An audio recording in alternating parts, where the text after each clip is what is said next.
Halo semuanya, selamat datang kembali di seri pengantar Ekonomi Mikro. Di episode kali ini, kita akan bahas salah satu topik paling penting dalam mikroekonomi, teori perilaku konsumen. Ini adalah ilmu yang menjelaskan bagaimana kita semua membuat pilihan dalam kehidupan sehari-hari. Mulai dari milih beli kopi susu atau kopi hitam, makan di luar, atau masak sendiri, sampai menentukan HP mana yang paling worth it buat dibeli. Yap, semua keputusan itu ternyata bisa dijelaskan lewat ilmu ekonomi. Jadi, siap-siap buat ngerti kenapa kamu milih barang A ketimbang barang B. Inti dari teori perilaku konsumen itu sebenarnya sederhana banget. Kita, sebagai konsumen, selalu ingin memaksimalkan kepuasan atau yang disebut utilitas. Tapi dengan keterbatasan uang yang kita punya, ada dua konsep besar yang jadi fondasi teori ini. Pertama, preferensi, yaitu tentang apa yang kita suka. Kedua, keterbatasan anggaran, alias kemampuan kita buat membeli. Nah, ketika dua hal ini digabungkan, kita bisa memprediksi pilihan konsumsi seseorang. Simpelnya, kita pengen yang terbaik, tapi dompet juga harus setuju. Mari kita bedah satu persatu. Dimulai dari preferensi. Preferensi itu ibaratnya pola selera kita. Tapi dalam ekonomi, preferensi itu harus logis dan punya 3 sifat dasar. Pertama, kelengkapan atau completeness. Artinya, kalau dikasih 2 pilihan barang, misalnya kopi dan teh, kamu harus bisa menentukan lebih suka kopi, lebih suka teh, atau suka dua-duanya. Sama saja, nggak boleh ada jawaban nggak tahu. Kedua, transitivitas. Ini logika sederhana. Kalau kamu lebih suka kopi daripada teh, dan lebih suka teh daripada susu, maka secara otomatis, kamu harus lebih suka kopi daripada susu. Logis kan? Ketiga, lebih banyak lebih baik, atau more is better.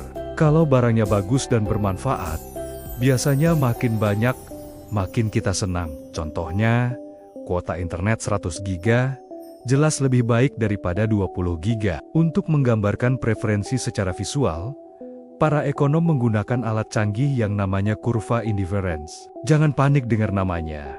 Konsepnya gampang kok. Kurva ini nunjukin berbagai kombinasi dua barang yang ngasih kita tingkat kepuasan yang sama. Contohnya, buat kamu, kepuasan dari minum 2 kopi dan makan 1 donat, mungkin sama nikmatnya dengan minum 1 kopi, tapi makan 2 donat. Kombinasi-kombinasi ini, kalau dihubungkan, akan membentuk kurva indifference. Ada beberapa ciri penting dari kurva ini.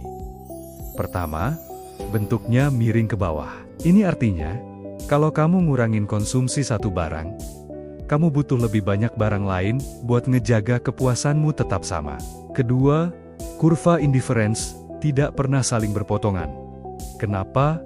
Karena itu akan melanggar logika transitivitas tadi. Dan yang terakhir, semakin jauh kurvanya dari titik nol di grafik, semakin tinggi tingkat kepuasannya. Artinya, kombinasi barang di kurva yang lebih luar itu lebih kita inginkan. Nah, di dalam kurva indifference, ada konsep penting lain. Namanya marginal rate of substitution, atau MISIS. Ini adalah tingkat kerelaan kita buat menukar atau mengorbankan satu barang demi mendapatkan barang lain, tapi tingkat kepuasan kita tetap sama persis. Misalnya, kamu rela mengorbankan 1 donat demi mendapatkan 1 cangkir kopi tambahan. Itu artinya, nilai MISIS kamu adalah 1:1. Yang menarik, MISIS ini biasanya mengecil seiring kita bergerak ke bawah di sepanjang kurva indifference. Kenapa? Karena saat donat kamu tinggal sedikit, kamu jadi makin sayang untuk menukarkannya. Pengorbanan untuk mendapatkan kopi tambahan jadi terasa lebih berat. Konsep ini nunjukin kalau nilai suatu barang itu relatif. Tergantung seberapa banyak kita sudah memilikinya. Tentu saja, punya preferensi dan keinginan setinggi langit nggak cukup. Kita semua hidup di dunia nyata yang punya keterbatasan, yaitu anggaran atau budget. Disinilah konsep garis anggaran atau budget constraint masuk. Garis anggaran ini adalah sebuah garis lurus yang nunjukin semua kemungkinan kombinasi 2 barang yang bisa kita beli dengan seluruh uang yang kita miliki. Rumusnya gampang. Total pendapatan kita sama dengan jumlah uang yang dihabiskan untuk barang A ditambah jumlah uang yang dihabiskan untuk barang B. Kalau harga salah satu barang naik, garis anggaran kita akan bergeser atau berputar ke dalam, artinya pilihan kita jadi lebih sedikit. Sebaliknya, kalau pendapatan kita yang naik, garis anggaran akan bergeser keluar.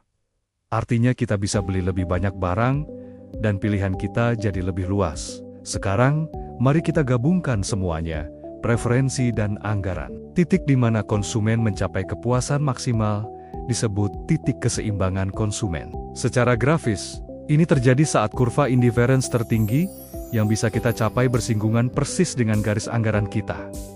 Di titik singgung inilah keajaiban terjadi. Di titik ini, nilai misis atau kerelaan kita menukar barang sama persis dengan rasio harga kedua barang tersebut. Dengan kata lain, manfaat subjektif yang kita rasakan dari menukar barang sama dengan biaya objektifnya di pasar. Inilah kombinasi belanja paling optimal yang memberikan kepuasan maksimal, pas dengan uang yang kita punya. Biar nggak terlalu teoritis, kita pakai contoh sederhana. Bayangin, kamu punya uang Rp20.000 buat jajan sore. Pilihanmu ada dua.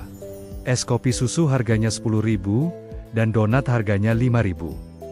Dengan uang segitu, kamu bisa beli kombinasi apa saja. Bisa beli 2 kopi, atau 4 donat, atau mungkin 1 kopi dan 2 donat. Nah, tanpa kamu sadari, otakmu secara otomatis akan memilih kombinasi mana yang paling bikin kamu puas. Pilihan itulah yang mencerminkan preferensi kamu, yang dibatasi oleh uang Rp20.000 tadi. Itulah teori ekonomi yang bekerja di balik layar setiap kali kita belanja. Lalu, kenapa sih teori ini penting banget buat dipelajari? Karena perilaku konsumen adalah fondasi dari hampir semua analisis pasar dalam ekonomi mikro. Teori ini menjelaskan kenapa orang lebih fanatik pada merek tertentu.